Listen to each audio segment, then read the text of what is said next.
আজ চলে গেছিলাম এক্সপো মেলায়। এক্সপো মেলায় দেখি অতটাও ভিড় নেই। সামনে পেয়ে গেলাম গেট। গেট থেকে ঢুকেই দেখি হাওয়াই মিঠাই দেখে, নাগরদোলা দেখে মনটা ভরে গেল। সামনে ভাই টিকিট কাউন্টারে টিকিটটা কেটে নিয়ে আমরা ভিতরের দিকে রওনা দিয়েছি। ভাই টিকিট কেটে সেও চলে আসলো। আমি জিজ্ঞেস করলাম ভাইকে টিকিট কত করে। বলল টিকিট এখন হয়েছে 10 টাকাই আছে, টিকিটের দাম এখনও বাড়েনি। আমরা আস্তে আস্তে ভিতরে চলে গেলাম। মামু ভাগনা মিলে দুজনেই কি দেখাতে দেখাতে চলে যাচ্ছে। আমরাও পাস তাদের সাথে সাথে হাঁটা দিতে শুরু করেছি। তবে মেলার ভিতরে অতটাও ভিড় নেই, কিন্তু হ্যাঁ, আগের তুলনায় এক্সপো মেলায় অতটা দোকান পাশার নেই। কারণ এর আগেও দেখেছি যে দোকান পাশার অথবা অনেক বাচ্চাদের যে যাবতীয় জিনিস বা আস্তে আস্তে আশায় কমিয়ে দিয়েছি সব কিছু। কারণ আর ছেলেদের তুলনায় মেয়েদের কালেকশনটা অনেকটাই। কারণ মেয়েদের যাবতীয় জিনিস, চুড়িদার, কুর্তি, এছাড়াও কানের থেকে নেলপালিশ থেকে সব কিছুই পাওয়া যায়। চলো আমরা দেখে নিব একটু প্লেট, কাপ, আরও ফাইবারের নানা রকম চীনামাটির জিনিস। কারণ এইদিকে কসমেটিকের দোকান অনেকগুলো, শুধু কসমেটিক আর কসমেটিক। আর ছোট ছোট বাচ্চাদের খেলনার দোকান প্রচুর বসেছে। কিন্তু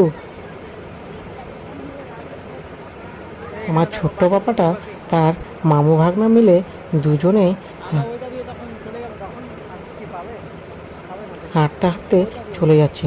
সে মামুকে নিয়ে শুধু বায়না করেছে। আমরা কাঁসার পাশে জিনিস দেখে ঢুকে গেছিলাম কাঁসারের দোকানে, কাঁসার স্টিলের দোকানে। এই দোকানগুলোতে ঢুকে কয়েকটা হাতা, চামচ আর সব কী নিয়ে নিল। আমি শুধু দেখি কয়েকটা জিনিস কিনে আমরাও এই এই দোকান থেকে বেরিয়ে গিয়ে সামনের দিকে হাঁটা দেব। কিন্তু সুবিধার জিনিস দেখে শুধু এটা নিব ওটা নিব করে যাচ্ছে, কিন্তু তার পছন্দ হচ্ছে না। সেই দোকান থেকে বেরিয়ে আমরা সবাই চলে এলাম। তার মামুকে বলে যে আমি এরোপ্লেনে বা সে প্রথমে বলে আমি ওই নাগরদোলাটায় উঠব, কিন্তু আমরা বলি না, নাগরদোলা থেকে পড়ে গেলে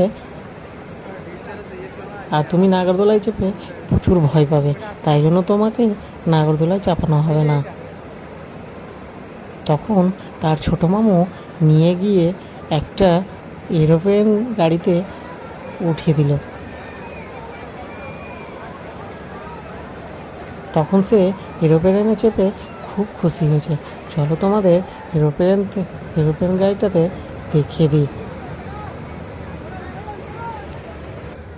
কিন্তু হ্যাঁ, ছোটদের সাথে সাথে বড়রাও কিন্তু এই গাড়িগুলোতে চেপে যাচ্ছে।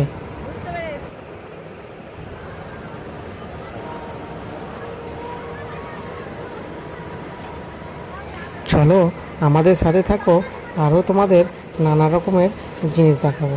আমার পাপাটাও এরোপ্লেনে চেপে গেছে। এরোপ্লেনে না, তবে মোটর বাইকে সে চেপেছে, কারণ এরোপ্লেনে চাপতে গিয়ে ভয় পাচ্ছিল। এইদিকে দেখো, বন্দুক দিয়ে যে কেউ টিকিট কেটে যে কেউ বেলুনগুলো বন্দুক দিয়ে ফাটাতে পারে।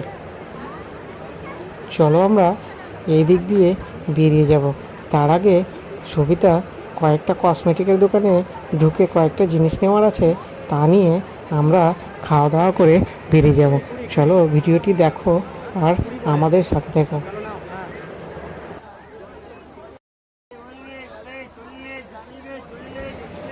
এখানে কসমেটিকের দোকান প্রচুর।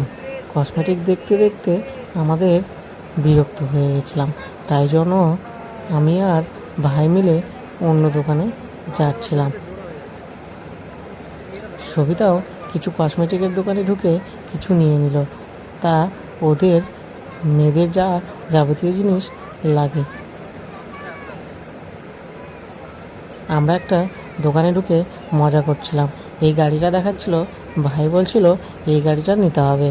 তো আমার পাপাটাও বলছিল যে দেখতে খুব সুন্দর, তাই জন্য আমাকে বারবার করে দেখাচ্ছিল গাড়িটা। এখানে দেখো ছোট ছোট গাড়ি আছে আর মোটর বাইকও আছে, দেখতে খুব সুন্দর। কালেকশনগুলো দারুণ দারুণ ছিল। আমরা একটা হোলসেল দোকানে ঢুকে গেছিলাম মাত্র 20 টাকা করে। 20 টাকাতে অনেক রকমের ছোটোখাটো জিনিস পাওয়া যাচ্ছে। আমরা এখান থেকে কিছুটা 20 টাকার জিনিস নিয়ে বেরিয়ে যাব। এখানে সব রকমের জিনিস আছে, 100 থেকে সব 40-30 সব রকমের জিনিস পাওয়া যায়। আমরা হাঁটতে হাঁটতে এবার মেন গেট দিয়ে বেরিয়ে যাব।